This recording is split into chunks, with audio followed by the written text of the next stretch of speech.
Hello, everyone. This is Chapter 1 in our microbiology course. So we're going to discuss some history of microbiology, and we'll start with looking at the early years. So what does life really look like? That was the question. You and I have access to a lot of instrumentation and technology that certainly has not always been available. And so one of the early pioneers in microbiology was Antoni von Leeuwenhoek. He was making and using simple microscopes. They're nothing like the microscopes we have in our labs. It was really more of a magnifying glass, if you will. Um, He often made a new microscope for each specimen that he looked at. He would collect water and little tiny animal. He'd see little tiny animals in there, and he would look at mushrooms and fungi, algae, single-celled protozoan, and he called them animalcules. He didn't call them microbes. He didn't call them organisms. He just called them animalcules. By the end of the 19th century or the late 1800s, these organisms were called microorganisms.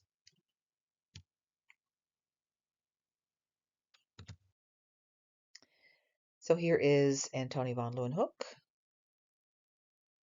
Remember, they didn't have the internet or TV or radio or telephones or any computers or any of the distractions that we have these days. So they had a lot of time to ponder and observe and look at the natural world around them. This was his microscope. If you had seen that without me telling you it was his microscope and there was no labeling on there, you probably would not have recognized that as a microscope. So a far cry from what we see in the microscopic world today. And here's some of the things that he was looking at. So you got to remember, no one had ever seen any of this before. This was all invisible to them. It's invisible to you and I. If you look around you right now, you see large objects, even some small objects, but you certainly can't see anything at the microscopic level. So this was an extremely huge revelation and opened a door that no one ever realized was even there. So let's talk about how we classify microbes. So Linnaeus developed a taxonomic system for naming plants and animals and grouping similar organisms together. And that idea is called taxonomy, and it is still a science, a division in the world of science today. And we still are naming things that we're finding. And as we have learned new things, like all of the genetics of different creatures and plants and fungi and all those kinds of things, as that has happened, they have reorganized the taxonomic structure a lot of times. If you look at a book that's even 5 or 10 years old, often you'll see things that are different than what is in current publications. So Leeuwenhoek's microorganisms can be grouped into 6 categories, and that's Linnaeus's whole idea. We organize everything. So just looking at microbes alone, there were 6 groups of things that he discovered. There was bacteria, there is archaea, there are fungi, protozoan, algae, and small multicellular animals. So let's talk about each of these a little bit. So bacteria and archaea. These are unicellular, meaning they are single cell, and they lack a clearly defined nucleus. So they have nuclear material, but they don't have it in a true um, compartmentalized section of the cell. And so they look like they're lacking a nuclei. They have genetic material, they just don't have a separate nuclear area. These are much smaller than eukaryotes. So when we look at cells, there's 2 ways to be a cell in this world. You can be a prokaryotic cell, which means that you have genetic material, but your genetic material is not compartmentalized. It lacks a nuclear membrane. Or you can have a compartmentalized nucleus, meaning that it has a nuclear membrane around the genetic material, and we call you a eukaryote. All right. These bacteria and archaea are found everywhere there is sufficient moisture and some are actually isolated in extreme environments. Most of them reproduce asexually, meaning that they're able to divide through binary fission or budding or fragmentation, but they don't require a second genetic contribution. They have a cell wall. So if you have studied eukaryotic cells at all, you know that not all of them, especially animal cells, have a cell wall. But all of the things that we're going to be looking at, for the most part, there's a couple of exceptions, are going to have a cell wall. And that cell wall is unique because it has peptoglycan in it. But again, there are some that lack cell walls, and we'll be talking about those too. But the majority of them have a cell wall. Archaeal cell walls are composed of polymers other than peptoglycan. So we are looking at a eukaryotic cell here, as well as a prokaryotic cell. So we are looking at the bacteria Streptococcus, which is the dark blue, the really dark, almost like a violet blue that you see the dots on there. And then we're looking, the big cells that you see, those are two simple squamous cells. Those are human cheek cells. And so you can see the size difference between a prokaryotic cell and a eukaryotic cell. It's pretty substantial.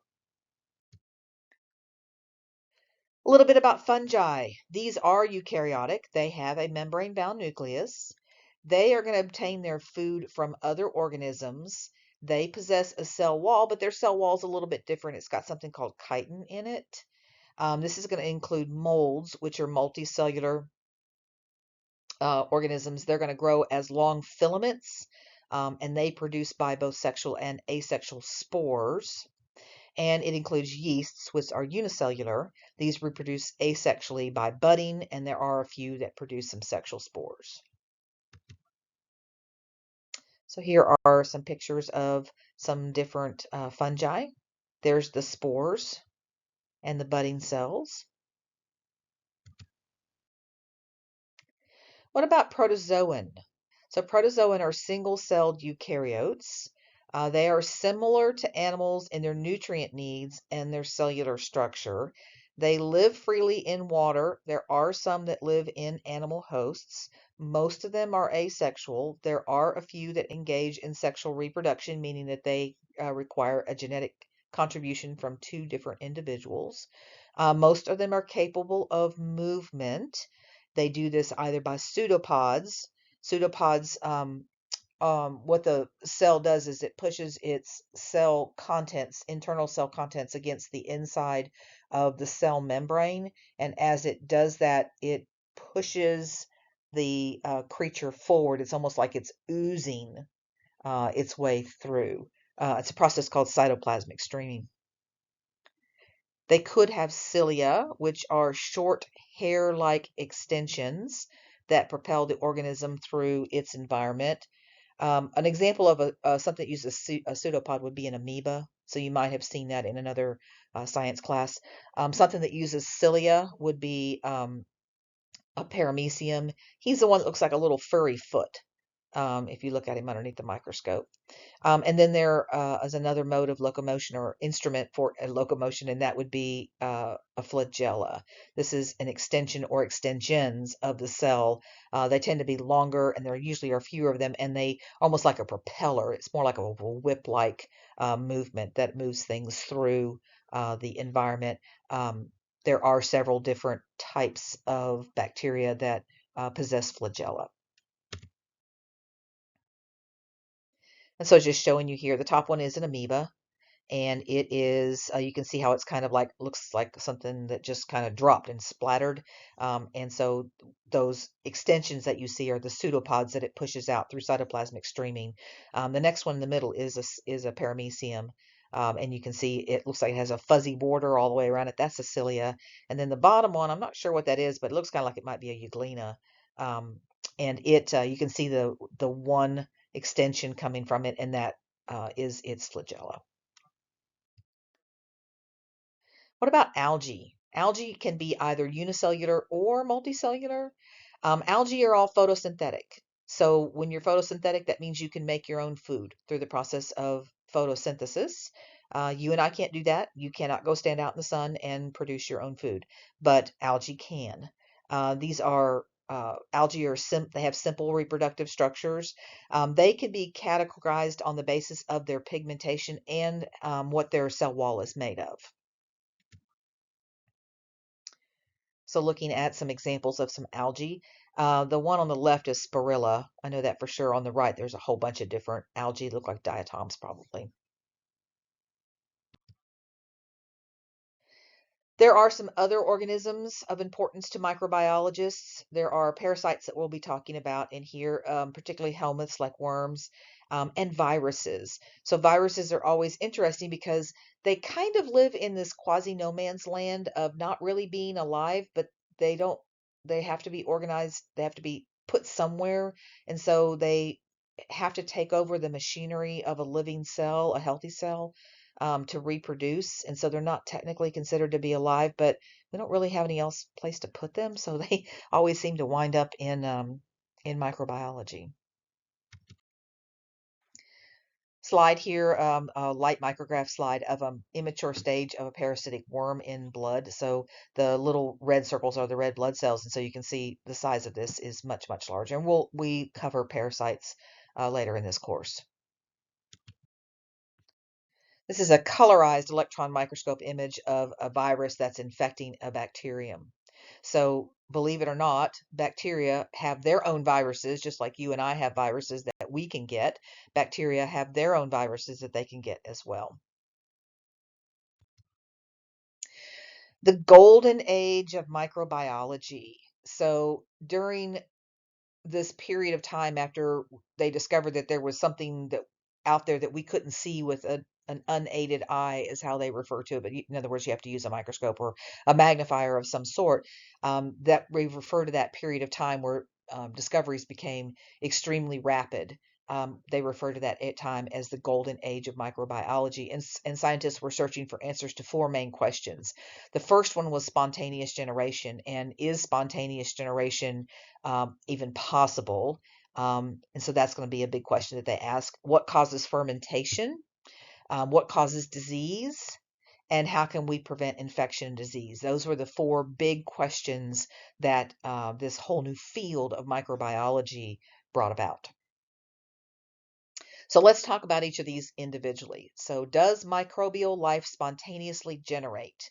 And so let's talk about what spontaneous generation was. So this was proposed by Aristotle, and Aristotle said that living things can arise from non-living matter. So let me give you some examples. At that time, they didn't have refrigeration. So we're talking, 1600s, 1700s.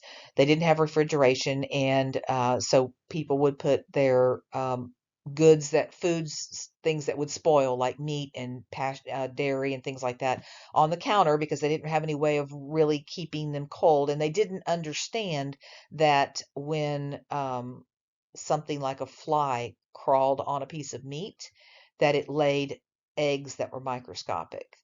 So they would see maggots coming out of the meat and think that the meat made the maggots. Well, you and I know that's ridiculous, but they didn't know that because they couldn't see the microscopic fly eggs. Or they still do, put grain in silos. And a silo is like a all you can eat buffet for mice and rats, right? For rodents in general. And so in the wintertime, that silo would be closed down. They wouldn't, be in there except for to get a little bit of grain out. And what they would notice is that mice would come flowing out of the tube where the grain comes out. And so they thought that the grain made the mice. They didn't realize that the mice went in there and had little baby mice because they couldn't see them. So that's what spontaneous generation is the idea is non-living things were giving rise to living things, right? So there were some philosophers and scientists of the past that thought living things arose from one of three processes.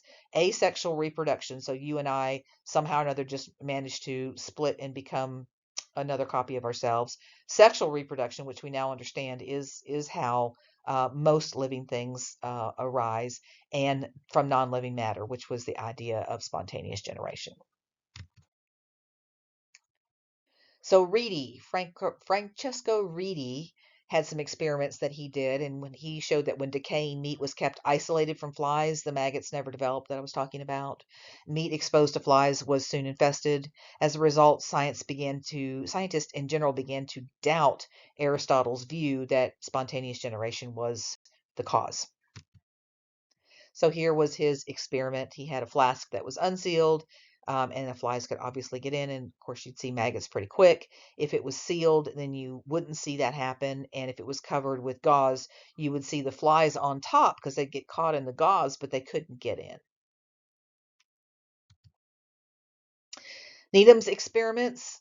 So John Needham, scientists agreed that large animals could not arise spontaneously. They knew that that just wasn't possible. So they were past the point of thinking that you and me and goats and chickens and all those sort of things were arising spontaneously. But they did still believe that microbes had that ability. So Needham's experiments with beef gravy and infusions of plant material were able to reinforce this idea. Spallanzani's his experiments contradicted Needham's findings. They concluded that Needham failed to heat the vial sufficiently to kill all the microbes and had not sealed them tightly enough. Microorganisms exist in the air and can contaminate experiments, and spontaneous generation of microorganisms does not occur. All living things arise from other living things. Critics said that sealed vials did not allow enough air for organisms to survive, and that prolonged heating destroyed the life force. And a picture of Louis Pasteur. We're going to be talking about him a lot. So let's talk about Pasteur. So he did some experiments with swan neck flasks in the lab, and I'll show you what those look like in just a second.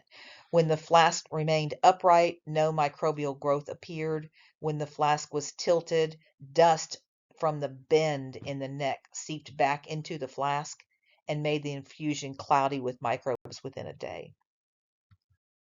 So there's what a swan neck flask looks like. That's really hard to say. And so here, as you see, when it's got that bend, air couldn't travel with microbes in. So the dust couldn't, microbes travel in dust a lot of the time. It couldn't get in there. And so that's what he was demonstrating there.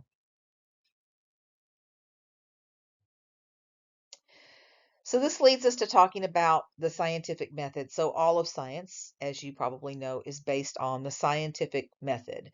And so this debate over spontaneous generation led in part to the development of what we now consider the scientific method. So in that method, and you probably do this every day, you just don't even realize that you do it if you don't sit down and write about it and think about it. But observations lead to questions. You see something and you think, hey, I wonder why that is. All right. That question generates a hypothesis, and a hypothesis is nothing more than your educated guess as to why that happens. You know what you know, and based on what you know, maybe this is why that's happening.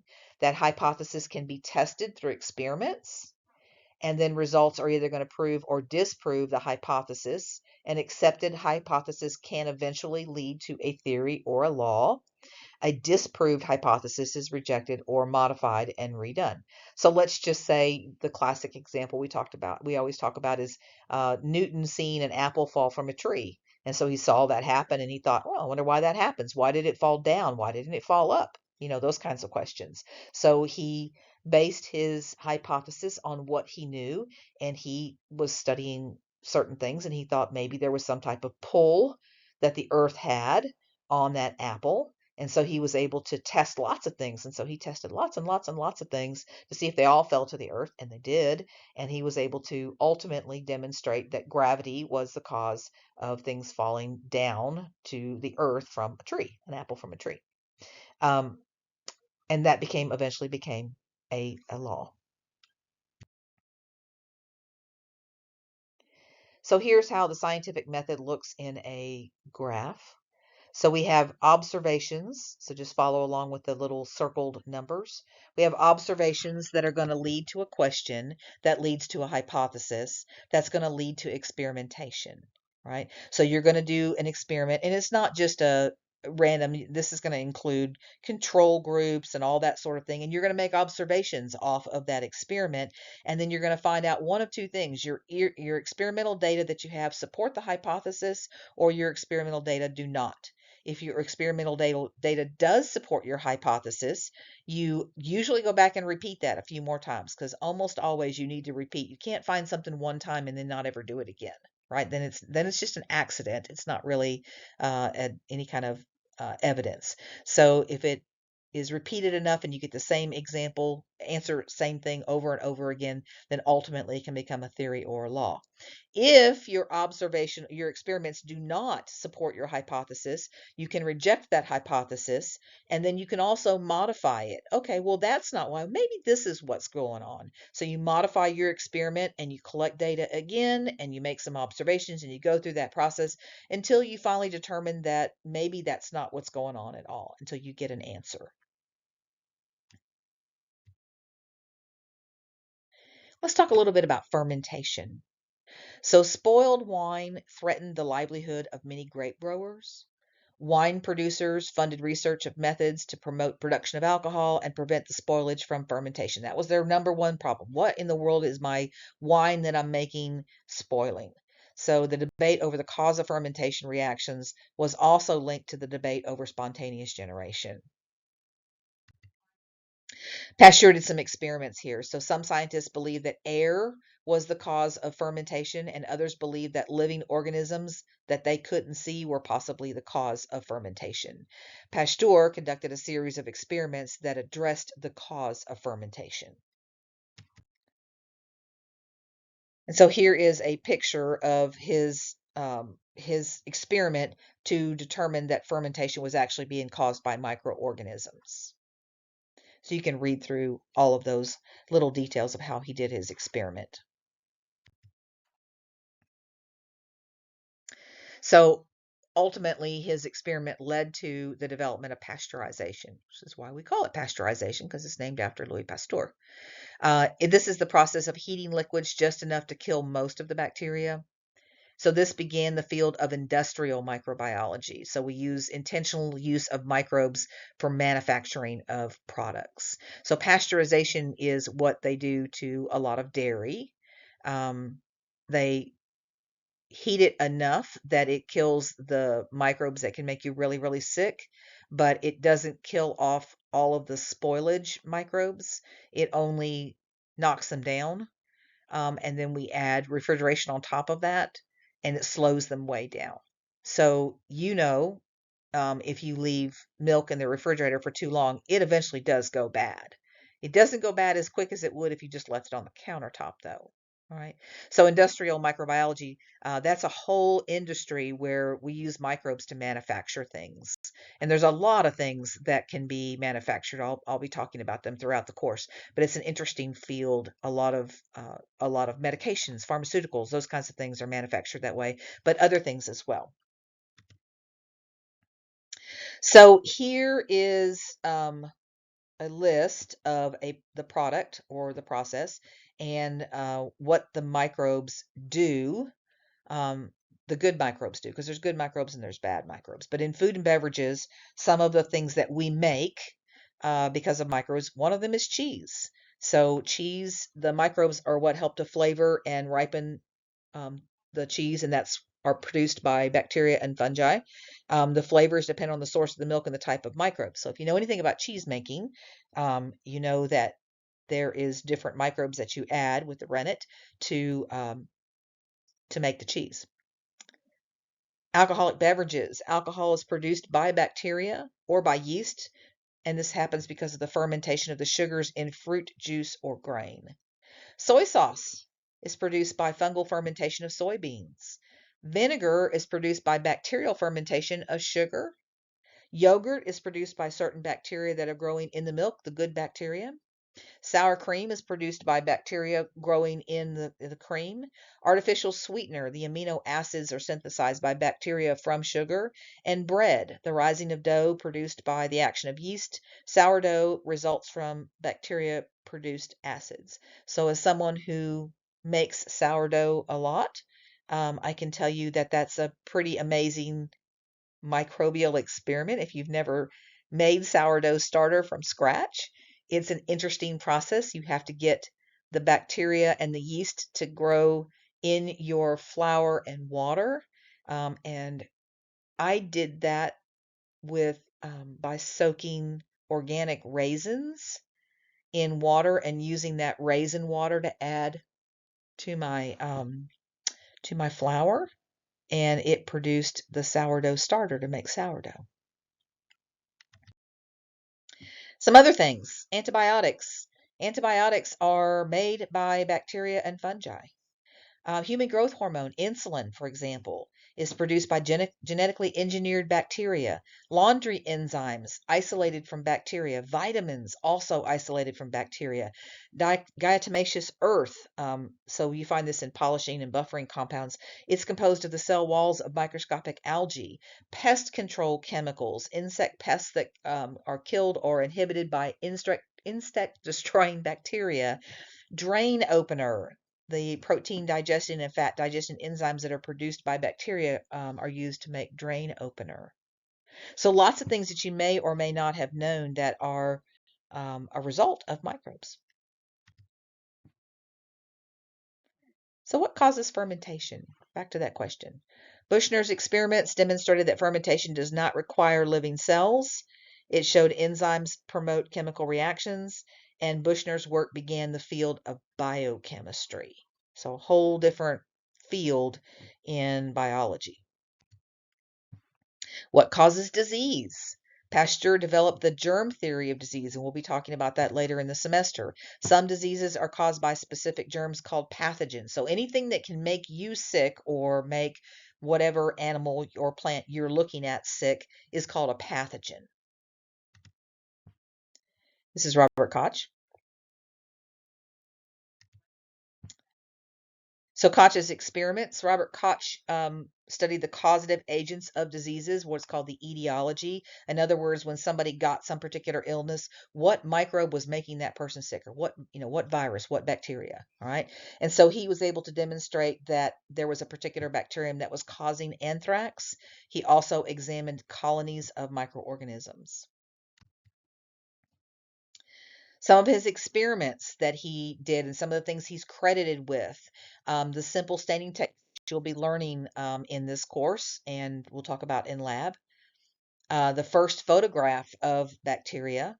If you've never tried to photograph bacteria through a microscope before, it is not the easiest thing you've ever done. The first photograph of bacteria in diseased tissue is contributed to Koch.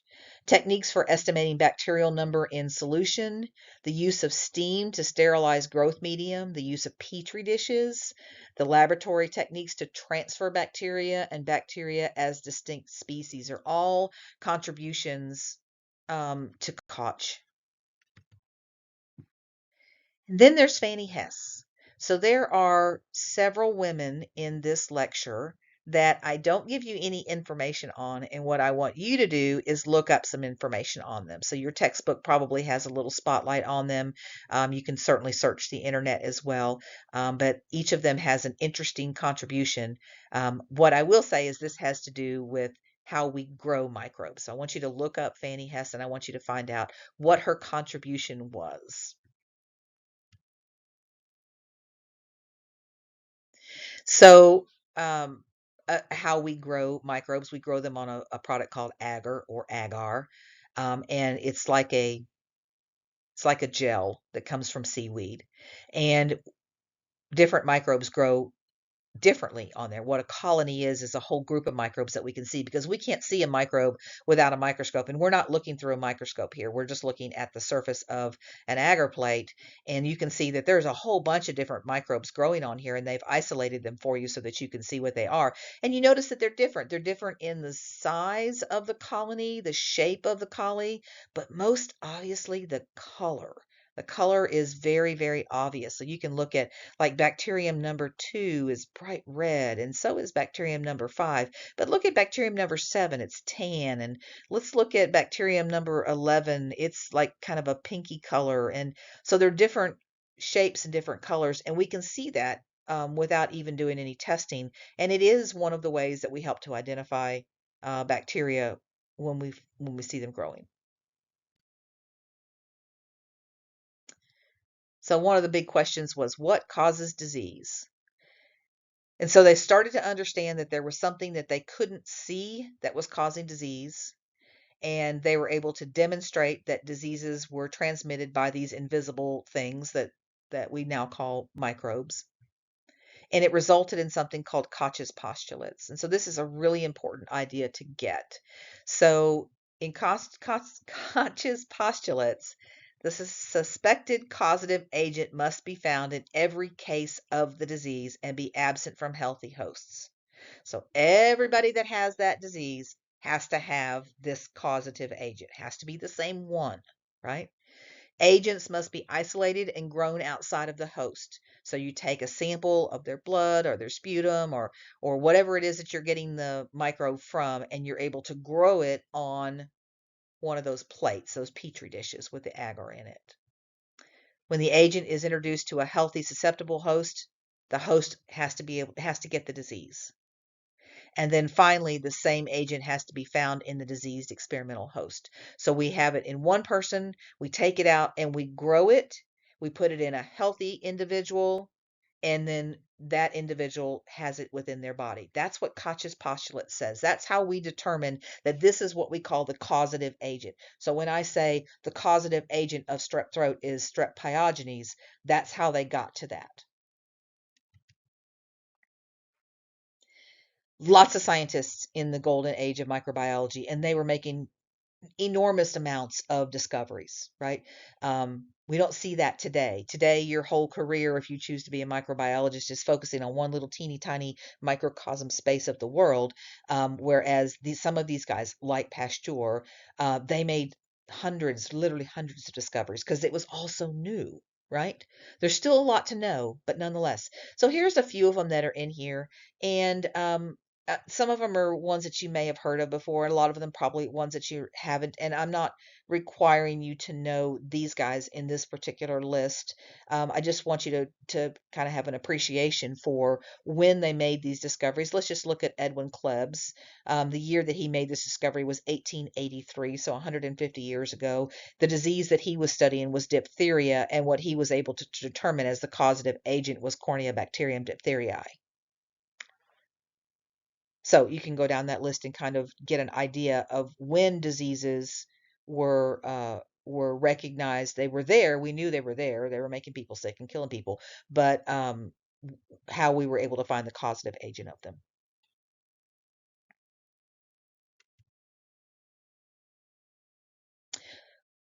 So talking about what causes disease, still one of the other things that came out of this period of time, what's called a gram stain, which is something else that you are going to learn to do in the lab. And we're going to talk about it in here, and we're going to talk about it in lab as well. So gram stain is named after Thomas Graham, and you would want to capitalize the word Graham because that is his last name. So this is the most widely used staining technique. Even the simplest lab will have the ability to do gram stain. So if nothing else, they can do some gram staining. And it is one of the first steps we use to identify bacteria. Micro is interesting because it's like being a sleuth. It's like being an investigator. It's like being a CSI or a forensic specialist, because you're going to start with something you don't know. This, whatever this is that I have in front of me, is what's making my patient sick. And I've got to figure out what it is. And so that's what we do in microbiology. We figure out what it is, and then once we know what it is, then we can take a course of action. And so one of the very first things that we do is we get a sample and we do a gram stain. And so we're going to learn how to do that. Gram stain is going to give us a couple of results. We'll be talking about this a lot more, but we're either going to get a gram positive or a gram negative result. We're either going to get a pink or a blue result, pink or purple result, and that is going to give us a whole lot of information. It'll allow us to narrow down what microbe we're talking about. It also is going to allow us to determine what antibiotics we're going to choose. And so this is a really important skill to have. So, how can we prevent infection and disease? This was another important question that came out of the golden age of microbiology. Swimmelweiss and hand washing. So, this might come as a shock to a lot of people, but we haven't always washed our hands. And Swimmelweiss, when he first proposed the idea of people using hand washing between patients, they thought he was crazy. They didn't think there was any way it was possible that you were spreading diseases that way. We know now that that is very much an important component of infection control. But Swimmelweiss had all kinds of ideas about that. So he was the one that first proposed that, hey, we should be washing our hands. Lister and his antiseptic techniques. So Lister is who Listerine is named after, and he got pretty much the same reception. He had suggested that we needed to look at these aseptic techniques to try to not introduce these unseen, invisible microbes when we were doing surgery and things like that, and delivering babies and all kinds of things that happen in the world. And he got that same kind of reception where everybody was like, no, that's not really necessary. We know today that that's necessary. And then Florence Nightingale. Florence Nightingale, of course, is considered the mother of nursing. If you know anyone that's a nurse, they'll tell you all about Florence Nightingale and what her contributions were. But she also looked at infection control. So, okay, sorry, I got cut off there. This is Florence Nightingale, a picture of her. So this is the second woman in this lecture that I want you to do a little research on, who Florence Nightingale was and what was her major contribution with regards to infection control. Some other people that were important in this idea of infection control, John Snow. Um, he is considered the father of epidemiology. John Snow was in London, and they kept having outbreaks of dysentery, and they couldn't figure out why. And they were finally able to trace it to the water being pumped from one particular pump station.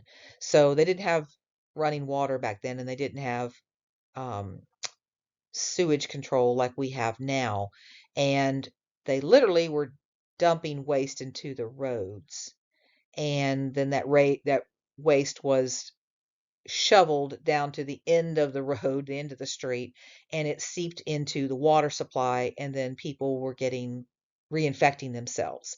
And so Snow did a whole bunch of different studies, and in particular, he's most famous for what was called the Broad Street Pump. So Joseph Snow was a really interesting guy, all the stuff that he did with infection control, and part of the reason why we have such great sanitation that we have nowadays. Jenner, I think a lot of people know Jenner's story. Jenner is famous for vaccinations and smallpox vaccination in particular. He noticed that milkmaids that were milking cows that were infected with cowpox. So every plant and animal has a type of pox that is specific to it, and cows get cowpox. You and I get smallpox. Chickens get fowl pox, by the way. They don't get chicken pox. I don't know why they're named that. But plants get a pox called tomato mosaic um, disease. So there's different kinds of it. But what he was able to determine was that these ladies that were milking cows, they would be exposed to cowpox, and they would have lesions on their hands, but they would never get smallpox. And so cowpox is similar to smallpox in its genetics, and it was basically inferring immunity to them. And so that was the beginning of the field of vaccination that we talk about today in immunology. And then Ehrlich's magic bullets, the field of chemotherapy, which is having to do with all kinds of things with antibiotics and all those sorts of things. So here is your third lady to take a look at. This one actually does have a name, Lady Mary Wortley Montagu. I want you to take a little bit of time to find out who she is and what her contributions were. So this is a list. It's a tiny, tiny list of some of the many scientific disciplines and applications that arose from the pioneering work of scientists just before and around the time of the golden age of microbiology. So this is in your textbook as well, I'm fairly certain, in a much larger form, so you can probably take a look at it. So even within microbiology, there are fields. So just like in biology, biology is divided into a lot of different fields. There is, of course, microbiology, anatomy and physiology, there's zoology, there's ornithology, there's ichthyology. There's all these different fields within biology, and within microbiology, there are actually subfields within it. And so bacteriology is the study of bacteria and archaea. Phycology is the study of algae, mycology, the study of fungi, protozoology, the study of protozoan, parasitology, and on and on. Virology, the study of viruses. And then there are people who study the process that are centered when we look at things that are centered around their microbial metabolism, so things like biochemistry or the genetics, or the environment. So there's lots, I guess what I'm saying is there's lots and lots of ways to be a microbiologist. And here's some more of it. So serology, immunology, epidemiology, etiology, infection control, chemotherapy, right? So on and on and on. So lots of things to do. So you might want to learn these different disciplines within and be able to give a short little answer as to what they study. And then a third page of that. So microbiology is everywhere. Have no idea, there's so much of it out there, right? So what are the basic chemical reactions in life? Biochemistry. So if you haven't had the joy of taking biochemistry, I wish you well if you have to take it, because it's an awful class. It's really hard. But nonetheless, it's really interesting too. It's just a lot to learn. So this began with Pasteur's work on fermentation and Buchner's discovery of enzymes in yeast extract. There were other scientists that used microbes as model systems for biochemical reactions. The practical applications that have come out of what their work were things like the design of herbicides and pesticides, the diagnosis of illnesses and monitoring of patients' response to treatment, the treatment of metabolic diseases, and drug design. So lots of things that we see in our everyday world were a result of the work that was done by Pasteur and his colleagues many, many, many years ago. How do genes work? So microbial genetics, molecular biology, recombinant DNA, gene therapy, all of those are ideas that I'll be touching on a little bit later in the semester. But we'll talk about a overview of them right now. But microbial genetics, things like Avery, McLeod, and McCarty discovered that genes are contained in molecules of DNA. Beadle and Tatum established that a gene's activity is related to its protein function. So if you've taken general biology, you probably learned that whole fun thing about transcription and translation and how you make a protein. And so that's all, the proteins that a cell makes are all related to the genes that it has. The translation of genetic information into protein and how that occurs, the rate and mechanism of genetic mutations, as well as identifying the methods cells use to control genetic expression. Molecular biology, it seeks to explain cell function at the molecular level. Pauling is the one that proposed that gene sequences could provide an understanding of evolutionary relationships and processes. We know that now. So when I was in college a really long time ago, we didn't have all this fancy genetic stuff. It was just right on the brink of understanding all of that. And so we had all of these trees, evolutionary relationships that we could look at based on what we could see and what we could test for. But what we didn't have was all of this genetic stuff that we now have. And we're able to establish that, hey, those two animals, those two microbes, those two plants, whatever it is, they're actually related to each other genetically, even though they don't look anything alike.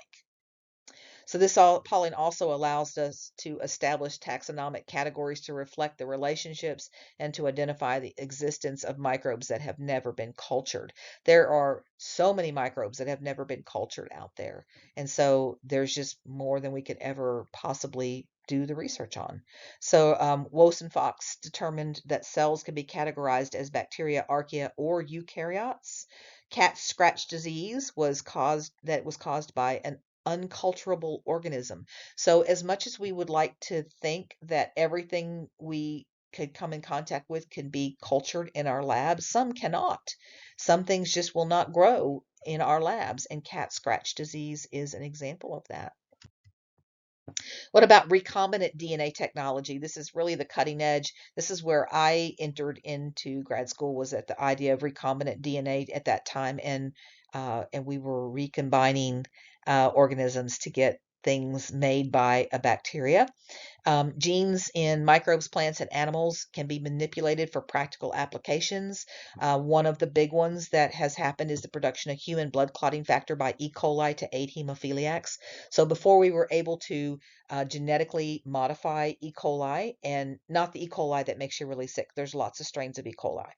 This is a non-virulent strain of E. coli, but we're able to insert the genes for making human blood clotting factor into the E. coli, and it will just start cranking out the human blood clotting factor as a product. And so we're able to do that. Before we were able to do that, we had to get some crazy number of vials of clotting factor from humans to give to those hemophiliacs. And unfortunately, that spread a lot of diseases. Gene therapy is the inserting of a missing gene or repairing a defective one in humans by inserting the desired gene into the host cell. So a lot of this therapy going on. I went to college in Charleston, and they're doing a lot of this work at MUSC, where they're trying to put in the defective gene in cystic fibrosis patients, and they've had a lot of luck with it. The gene that is keeping them from producing the right number of sodium potassium pumps in their lungs and causing all the problems with cystic fibrosis. They have had some pretty good success with giving individuals that have cystic fibrosis an inhaler, just like the inhaler you use for asthma, and it has the correct genes. And they use that every day, and because cells in your lungs turn over very quickly, and the cells, you can't change the genetics of the cell, but you can cause the cell to change once it it's in place. And so it's a really interesting field that they're doing all of this in. What about microbes in the environment? So bioremediation is a big fancy word for just saying bacteria, fungi, algae that we use to clean up a mess. So we use them to detoxify polluted environments. You probably have seen or heard of bioremediation when there's an oil spill. There is a particular bacteria that they release into the water, and that bacteria actually eats oil, and it helps to clean that up. We also can use microbes in the environment to recycle chemicals such as carbon, nitrogen, and sulfur, and we can use them as to discover the causation of disease. How do we defend against disease? Serology. This is the study of blood serum. So two very famous scientists established the existence in the blood of chemicals and cells that fight infection. Immunology is the study of the body's defenses against specific pathogens. How does your immune system protect you? Chemotherapy. When we say chemotherapy, people always think cancer. Chemotherapy, in microbiology terms, is any drug used for a disease. All right. So Alexander Fleming, is the one who discovered penicillin, and Domjek is the one that discovered sulfa drugs. So Fleming's kind of an interesting story, so I'll tell you a little bit about his story. So Fleming was studying, can't remember which organism. He was studying one of the organisms that was making people really sick, and he wasn't the most fastidious microbiologist. You've got to be really careful that you don't introduce other microbes onto your petri dish when you're doing research. So there's all of these steps that you take to keep everything as aseptic, in other words, not introducing any extra microbes as possible. And apparently one afternoon Fleming forgot to do that, and he left a petri dish that he was growing microbes in uncovered. And so when you leave a petri dish uncovered, anything that's in the air, and microbes are always floating around in the air, will land on that petri dish and grow on that agar if it's a suitable substrate for them. And so that's exactly what happened. Was he left this petri dish where he was growing Staphylococcus. Um, on, and when he came back on Monday, he noticed there was a fungus colony growing on there. And what he noticed, he kind of just let it go. What he noticed was that in the area where that penicillin, which he later determined was penicillin, that fungus was growing, that none of the staph was growing in that particular area. And so what he realized was that that fungus was actually killing the staph that was growing on that plate. And so he inadvertently discovered penicillin and its effect on Staphylococcus, because he was actually not a super proficient at keeping things as clean as they should be in a micro lab. Sometimes good accidents happen. What does the future hold? So microbiology is built on asking and answering questions. So if you like critical thinking, microbiology is the place to be, because there are so many questions left to answer. The more questions that we answer, the more questions that we have. So microbiology in the modern age, there's fewer things, big discoveries to make, but lots and lots and lots of little discoveries to make. So there's a lot of things out there to know about. All right, that is the end of the first lecture. You have assignments through your understanding, or mastering is what they call it in Pearson. So you want to make sure you do those assignments, and then you have a quiz over this chapter that will come up midweek, and you'll need to get that turned in by the end of the week. It'll be in Brightspace. I will see you for the next lecture.